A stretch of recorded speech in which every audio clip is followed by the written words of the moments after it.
ঘরোয়া রান্নাঘরে নিয়ে চলে এসেছি একটা নতুন রেসিপি, সয়াবিন দিয়ে লাউ। কেন কি এটা নিরামিষ, আমাদের 3 দিন গ্রাম পুজো আছে, ওই জন্য 3 দিন নিরামিষই হবে। দেখো লাউটাকে আমি ছোট ছোট করে কেটে নিয়েছি, তারপর কড়ার মধ্যে তেল দিলাম, দিয়ে সয়াবিনটা আমি আগের থেকে ভিজিয়ে রেখেছি। সয়াবিনটা এইভাবে তেলের মধ্যে লাল করে ভেজে নেব। এই দেখো লাল করে ভেজে নিচ্ছি, আগের থেকেই সয়াবিনটা আমার ভেজানো ছিল, আগেই বলেছি। সয়াবিনটা এইভাবে লাল লাল করে ভেজে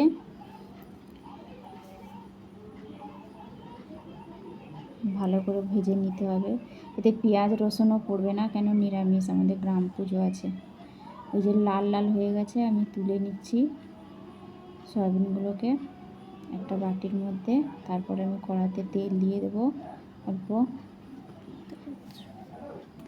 তেলের মধ্যে দিয়ে দেবো এবারে 5 ফোড়ন। তেলটা গরম হোক, এখন গরম হয়নি তেলটা। এবারে যে আমি 5 ফোড়ন দিয়ে দিচ্ছি, তারপরে দেব শুকনো লঙ্কা ছোঁক দেব, তারপরে কাঁচা লঙ্কা দিয়ে দিলাম,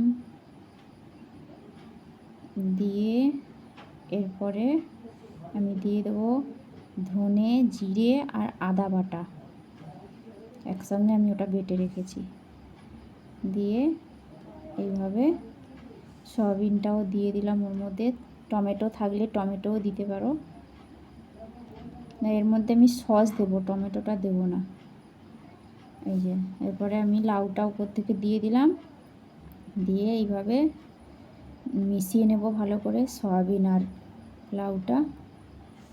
দেখো দেখতে লাগছে এত, কিন্তু পরে একটুখানি হয়ে যাবে জমে গেলে। পরপর যত কষাবো তত কষে কষে ওর জল বেরিয়ে বেরিয়ে একদম একটুখানি হয়ে যাবে। এই দেখো এবার আমি স্বাদ মতো নুন দিয়ে দিচ্ছি, নুন দিয়ে দিলেই জল বেরোবে। স্বাদ মতন এইভাবে নুন দিয়ে দিলাম, দিয়ে এবারে একটু এইভাবে নেড়ে নেব, নুনটাকে মিশিয়ে নেব সবজির মধ্যে ভালো করে।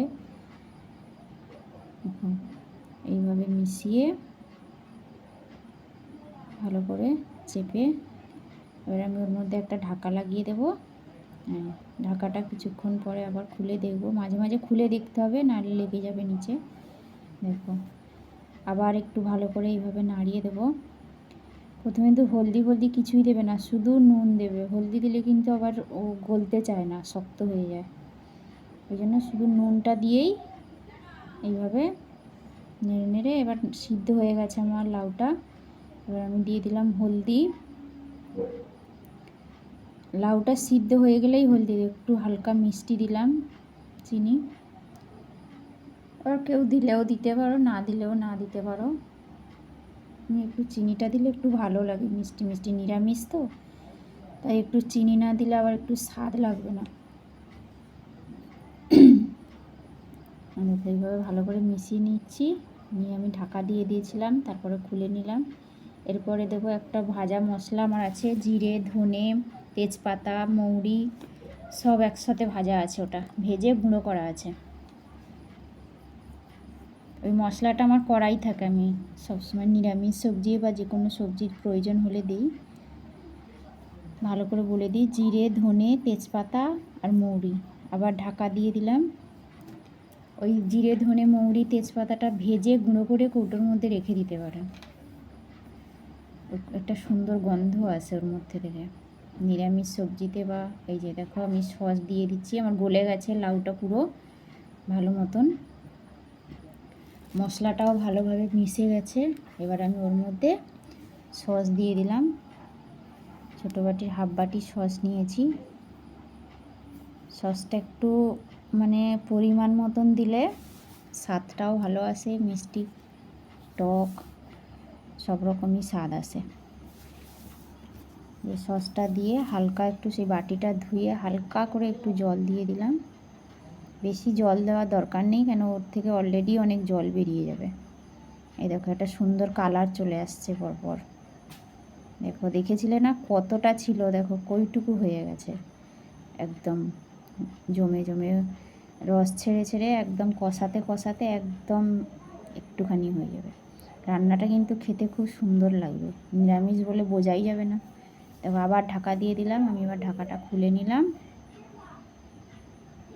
নিয়ে এভাবে আবার ভালো করে নেড়ে নেব, ভালো করে মিশিয়ে।